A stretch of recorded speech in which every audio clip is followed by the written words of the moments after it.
안녕하십니까. 이유근의 주식 사냥입니다. 자, 오늘 코스피 8,000포인트 올라갔다마자 폭락을 했습니다.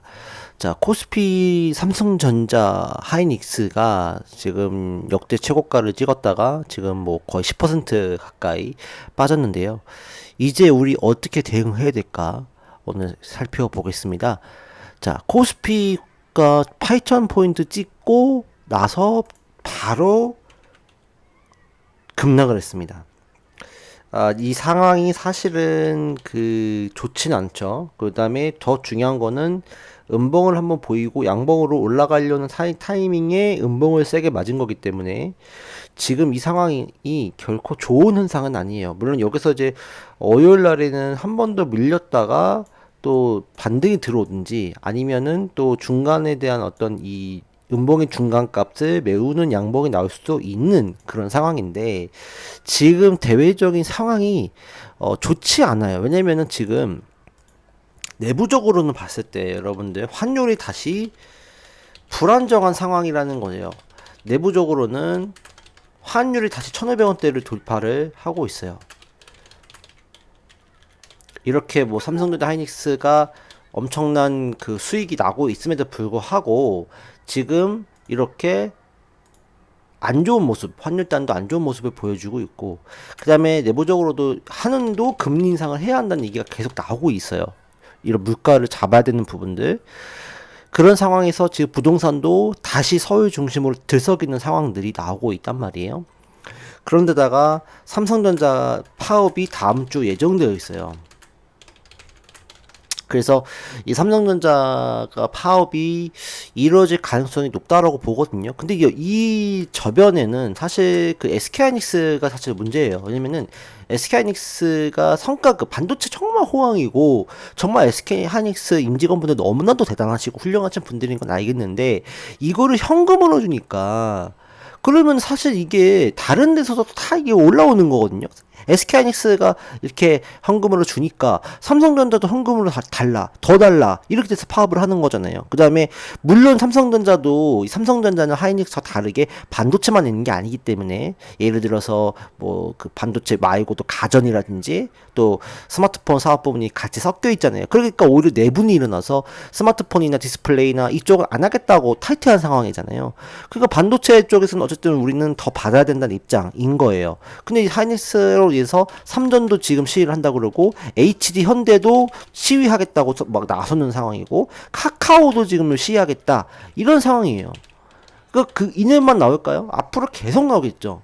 우리가 영업이익이 늘어나면 우리한테도 성과급 달라, 현금으로 달라 이런 시위가 더 늘어날 수 있는 거예요. 그다가 이제 노란봉투법까지 시행이 되니까 경영주는 경영주대로 굉장히 골치 아픈 상황이고 또 노동자들은 노동자대로 약간 패배감과 약간 이런 부분들이 쌓일 수 있는 거고 이런 부분들을 끝나는 게 아니라 앞으로 어디까지 가는 거예요? 중국까지 가는 거예요. 중국에서도 지금 중국 하이닉스에서도 우리도 하이닉스 직원이다. 우리도 성과급 달라. 이런 얘기 하고 있다니까요. 중국에서도 해외 공장에서도 지금 이런 얘기 나오고 있어요. 그러게 되면은 어떤 이 파벌 싸움이 되는 거고 너와 나 갈라치기가 되는 거고 그러면 노동자들의 어떤 이율배반적인 성격 그다음에 경영주들의 이 경영이 더 어려워질 수 있는 상황들 그러면 결국 외국인들은 우리나라의 기업에 투자하고 싶은 마음이 들 수 있을까요?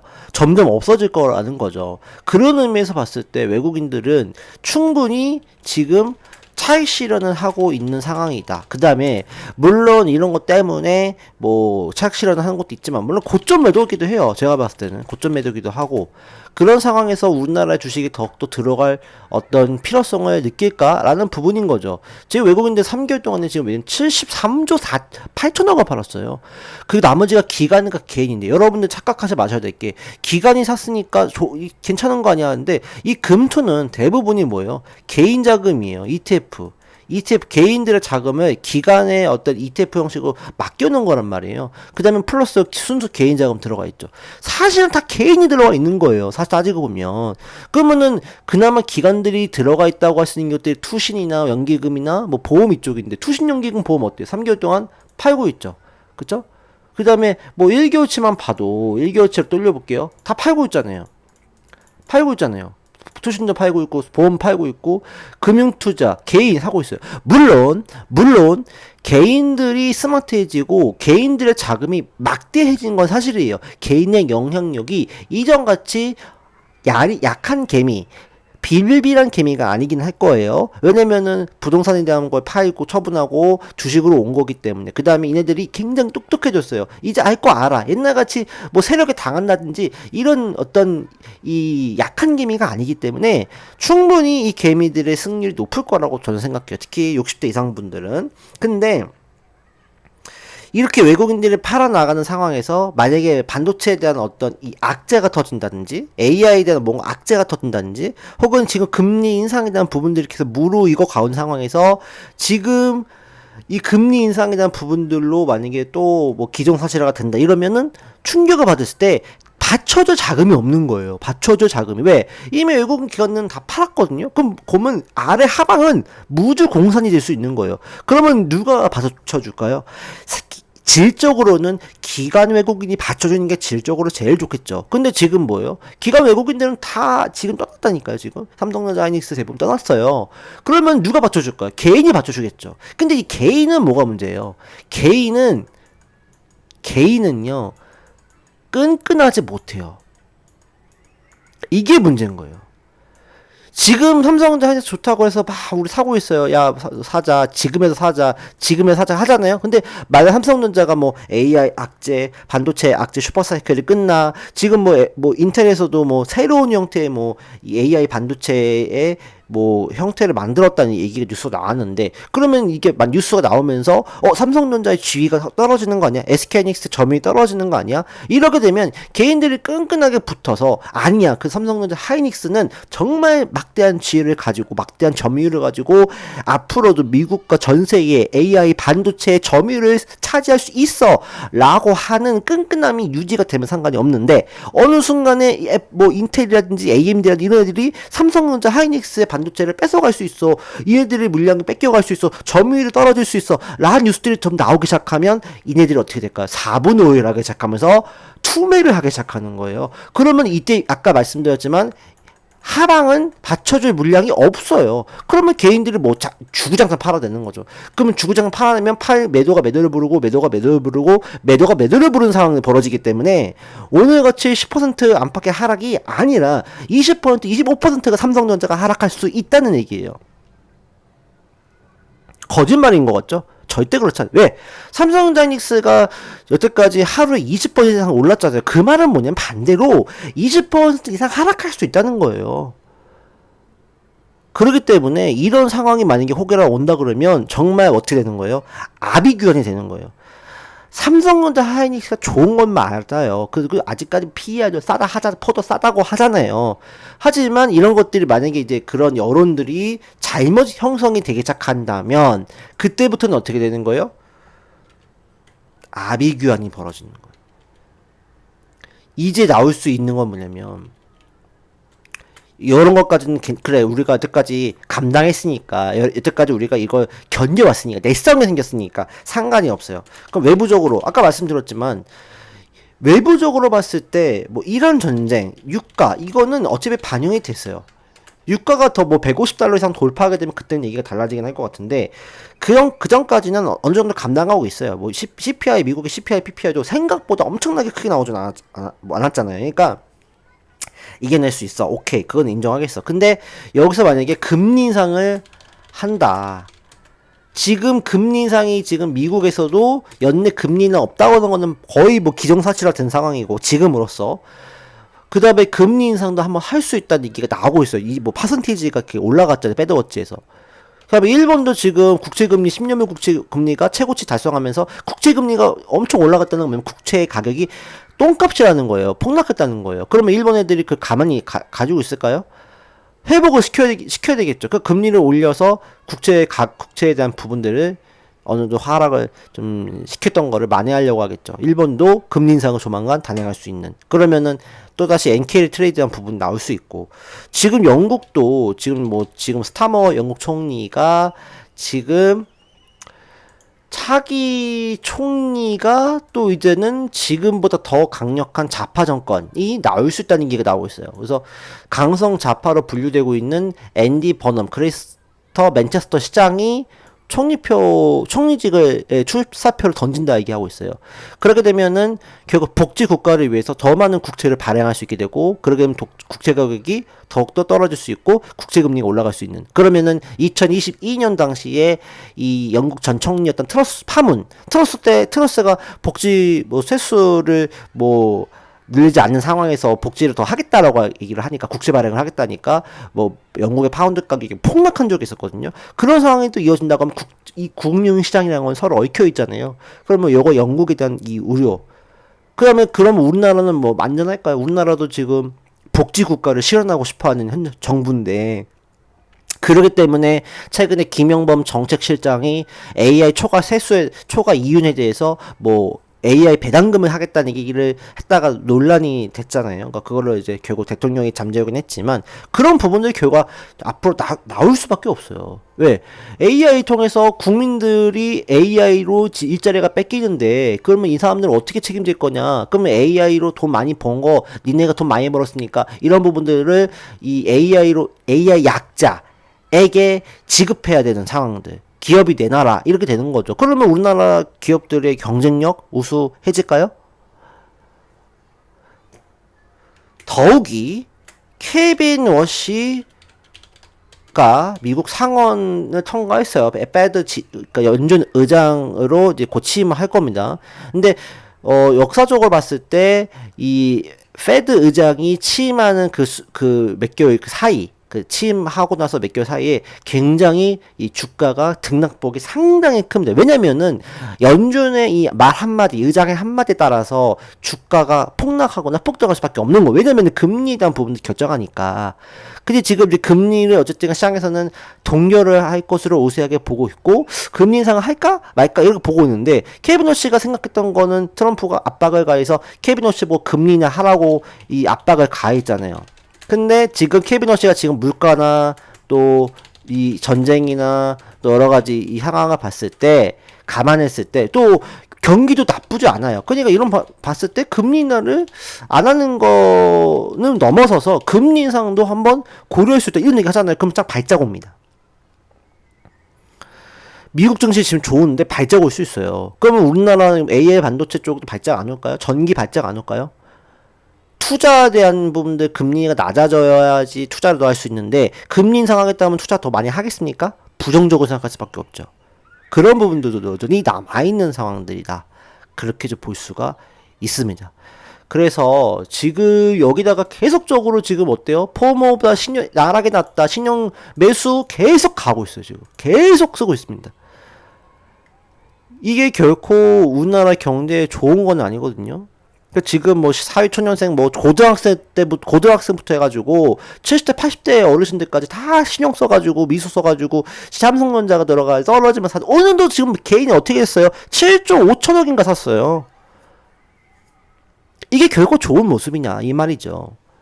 그래서 인정해요. 어쨌든 대기자금이 많은 건 인정해요. 어쨌든 부동산에 팔아서 남긴 자금들을 가지고 주식을 끌어오고 싶어하는 사람들이 너무 많은 건 사실이긴 한데, 솔직히 내외적인 변수가 너무 불확실한 게 많다는 거예요. 그래서 그렇다고 삼성전자가 여기서 빠져가지고 여기서 뭐 저기 뭐 50만 원까지 뭐 가냐?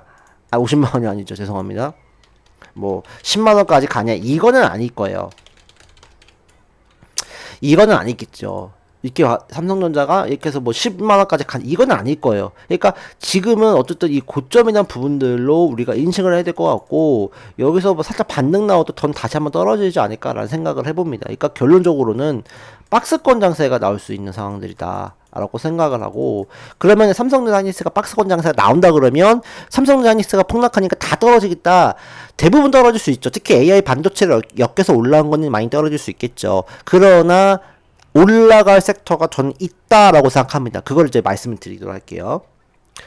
자, 근데 사실은 하나의 그 변수가 남아있어요. 내부적으로. 그게 뭐냐면 22일에 삼성전자 하이닉스 2배수 ETF가 나옵니다. 이게 또 변수가 될 것 같아요. 그러면 이제 2배수잖아요. 이거는 뭐 도박이에요. 거의 대부분 제가 봤을 때.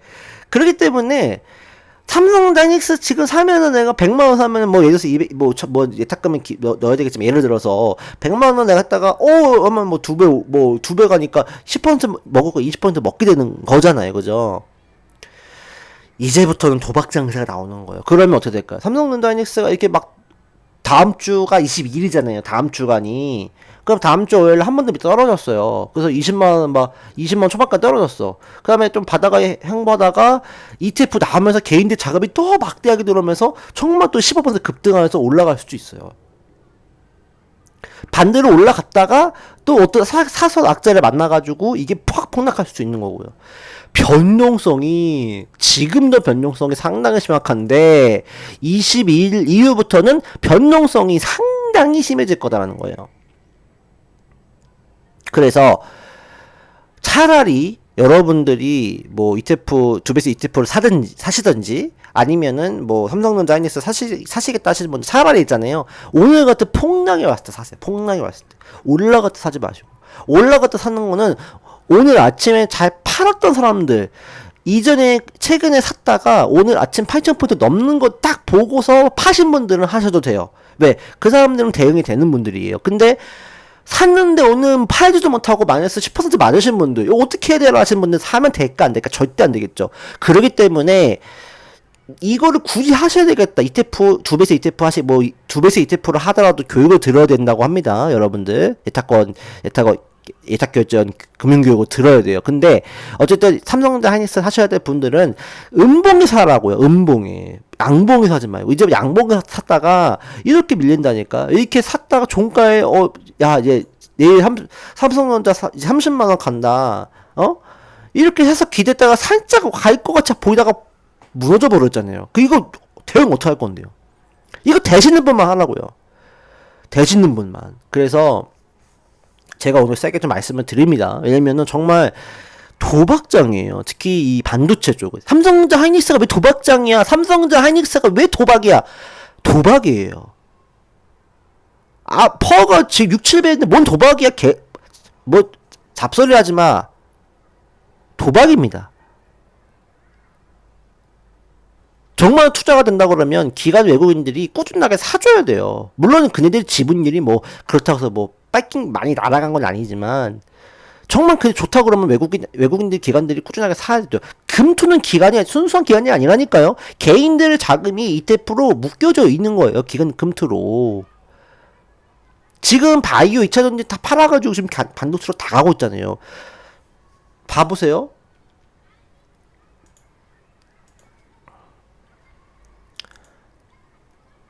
예를 들어서 뭐 에코프로 볼까요? 에코프로 금투 엄청나게 팔고 있죠. 이 금투 뭐예요 이거? 금투 이거 뭐예요 이거? 이거 다 개인 자금이에요. 개인들이 금투 에코프로 싹 다 팔아가지고 지금 삼성전자 하이닉스 가고 있는 거예요. 또 볼까요? 아이테오젠 좀 덜 할 것 같긴 한데 아이테오젠은 마찬가지 금투가 싹 다를 팔았잖아요 최근에. 그죠? 그 다음에 뭐 HLB도 마찬가지. HLB도 바이오 있는 거 싹 다 팔고 있잖아요 지금. 다 퍼럭쳤나요 지금 금투가. 그 다음에 ABL 바이오 금투가 싹 다 팔고 있죠. 뭐 LNF 싹 다 팔고 있죠. 이게 다 뭐예요? 2차전지 뭐 로봇 다 지금 어디로 가고 있는 반도체로 가고 있는 거예요. 개인들의 물량들이. 그래서 따라붙는 건 안 돼요. 제가 봤을 때는 그렇다고 봐요. 그러니까 이 아까도 말씀드렸지만 굳이 사고 싶으신 분들은 차라리 음봉시, 그쵸? 음봉시 사라, 그쵸? 예를 들어서 있잖아요. 하나마이크론 급등했잖아요. 하나마이크론 이거 따라 들어갔다가 내일 모일 되면 이렇게 급락한다니까요. 이렇게 하지 마시고 차라리 주성 엔지니어링 같은 거 차라리 이렇게 급락한 거 있잖아. 차라리 여기서 사세요. 종가에. 차라리. 그러면 어쨌든 적게나마 반등이 나오기 때문에 여기서 한 번 더 무너질 수도 있을지언정 반등은 나올 거 아니에요. 그럼 그때 팔고 나오면 되잖아요. 이게 낫다는 거 차라리. 그렇기 때문에 반도체는 상당히 지금 리스크가 있다. 이런 말씀을 저는 드리고 싶습니다. 지금. 그리고 반도체 중에서도 끼가 강한 거 사야 돼요. 뭐 주성 엔지니어링이나 뭐 아까 봤다 하나 마이크론이나 그런 것도 있잖아요. 뭐 그 심텍 이런 것들. 그러니까 이런 것도 오히려 조정이 나서 여기서 매수하고 만약에 떨어지면은 손절을 하시고 나서 다시 들어가면 돼요. 오히려. 왜냐면 여기서 이런 것도 또 떨어지면 또 그만큼 또 강하게 반등 들어오거든요. 이게 나아요. 근데 여기서 양봉에서 따라붙으면 100점 100패 제가 봤을 때. 100점 100패. 특히 반도체는 지금 그래요. 100점 100패입니다. 이 자리에서. 변동성이 심하고 22일에 삼전닉스 2배수업 ETF 나오기 때문에 더 심해질 거기 때문에 따라 들어가지는 마세요, 여러분들. 그러면은 이제 끝으로 이제 어떤 거 봐야 될까? 오늘 이런 와중에서도 잘 버텨준 게 있어요. 그게 뭐냐면 현대차예요. 현대차. 그 다음에 뭐 삼바, 그 다음 버텨준 게 삼성전기. 삼성전기도 어떻게 될지는 모르겠습니다. 왜 제가 이 말씀을 드리냐면 LG전자, 그렇죠? 여기 잘 보세요. 현대차, LG전자. 요 두 종목은 그래도 선방에서 특히 현대차, LG전자는 오늘 10% 급등을 했거든요. 이거 왜 급등했을까요? 로봇입니다. 로봇 관련주는 봐야 될 것 같아요. 제가 이전 영상에서도 로봇 관련주 잘 봐야 된다 했는데 현대차도 5월 추천주를 넣어드렸어요. 50만원 초반대에서 지금 70만원대까지 올라갔습니다. 현대차 말고 현대모비스도 말씀드렸었고 현대오토웨이브도 말씀을 드렸었고 그래서 현대차 그룹주들은 오히려 조정시 매수를 해야 되지 않을까라는 생각들 들고요. 그 다음에 LG 로봇 관련주, LG전자도 이제는 LG 가전사업부가 아니에요. LG도 이제 뭐다? 로봇이다. 그래서 LG전자 차트를 띄워드릴게요. LG전자, 또 LGCNS 이런 것들. 삼성은 뭐냐? 삼성 SDS. 이거 잘 봐야 될 것 같습니다. 삼성 SDS. 삼성 SDS도 진짜 힘들었던 종목이 4년도에 상장이 됐잖아요. 이렇게 안 가웠던 게 이제 SDS가 갈 수 있는 이유는 어쨌든 AI 데이터 센터 이쪽을 다 담당을 하고요. 두 번째는 이제 삼성그룹과 삼성가들의 이 상속세 문제가 해결이 됐어요. 상속세가. 그러면 요거 이제 지배구조를 또 엮여 있는 삼성 SDS도 그런 이제 불확실성이 해소가 될 수 있다라고 저는 보기 때문에 삼성 SDS를 여러분이 이제부터는 관심을 가져야 돼요. 대웅주가 떨어져 삼성전자 떨어져도 삼성 SDS는 저는 갈 수 있다고 봅니다. 그 다음에 LG전자도 너무 많이 지금 올라갔고 여기 지금 너무 이렇게 벌어졌잖아요. 지금 이평선 간격이 많이 벌어졌기 때문에 여기 5일선에서 점프를 했기 때문에 이런 것들 눌림이 나왔을 때 여러분들 들어가시는 게 낫겠고 그 다음에 LG CNS 요것도 우리가 좀 주목해 볼 필요가 있다. 조정시 매수 관점. 현대차는 지금 많이 올라간 게 아니기 때문에 살짝 눌리면 땡큐. 지금도 땡큐라고 저는 생각합니다. 현대차. 현대모비스도 살짝 눌려주면 더 좋을 것 같아요. 지금도 나쁘진 않은데 현대오토에버 이것도 마찬가지입니다. 그래서 현대차 그룹주들 그 다음에 뭐 HL만도 이런 기업들 HL만도 그 다음에 현대차 로봇 관련된 종목군들 여러분들 꼭 잘 보는 게 좋겠다라는 생각입니다. 그 다음에 뭐 SPG 그 다음에 로보티즈 그렇죠? 이런 기업 여전히 저는 살아있다 보고 작은 종목인 우림 PTS 이런 기업들 한국 PIM 이런 기업들 아직까지는 살아있다. 그렇게 생각하면서 로봇 관련주가 좀 SK는 유일 로보틱스 그 다음에 수술 로봇 쪽에서는 뭐 큐렉소나 고영 이런 기업들도 큐렉소는 좀 많이 깨졌어요. 이런 거는 조금 바닥을 잡는 거 보고 사는 게 낫겠고 그 다음에 아까 유일 로보틱스 차라리 이게 좀 더 현실적이다 이렇게 생각이 듭니다. 그래서 로봇 관련주 이전 영상들 말씀을 드렸기 때문에 로봇 관련주는 여러분들 좀 이제부터는 봐야 되지 않을까. 파업한다 그러고 노란봉투법 실시한다 그러고 그러면 결과적으로 인간 노동력이 필요가 없어. 이제 로봇으로 대체하면 돼. 로봇의 능력이 너무나 좋아지고 있어. 역량이 너무 좋아지고 있어. 그러면 어떻게 돼? 로봇으로 대한 어떤 시선이 돌려질 수 있다. 실제 로봇이 가동이 되고 있고 매출이 나오기 시작하고 있기 때문에 그래서 뭐 레인보우나 이런 기업들도 여전히 괜찮은 모습들. 그 다음에 이 피지컬 AI 쪽에서는 또 포스코 DX도 여러분들이 좀 관심을 가져볼 필요가 있다. 이런 말씀도 드리도록 하겠습니다. 자, 오늘 방송 좀 길었어요. 근데 오늘 방송이 길어야 합니다. 왜냐면은 지금은 완전히 뭐 시장 자체가 완전히 도박장이 다를 바가 없어요. 그래서 지금 여러분들이 우리가 관심을 가지는 너무나 이 삼성전자 하이닉스에 관심을 가지시는 것을 돌려서 다른 쪽으로 시선을 돌릴 필요가 있다. 그 다음에 내가 조금 더 안정적인 거 내가 하고 싶다 하시는 분들은 세이트리온이나 또 뭐 네이버 이런 것도 사실은 뭐 괜찮다고 저는 생각합니다. 네이버도 어쨌든 뭐 폭등하지는 못할 수 있을지언정 강하게 또 삼성전자 하이닉스가 좀 힘들 때 오히려 반등할 수 있는 부분들이 또 이런 네이버나 뭐 카카오 같은 기업이 또 될 수도 있다 이렇게 생각을 하고요. 그런 부분들을 참고해 주시면 좋을 것 같습니다. 자, 오늘 방송은 여기까지 하겠습니다. 여러분들 이번 주 너무나 고생 많으셨고요. 다음 주도 성투하시기 바라겠습니다. 감사합니다.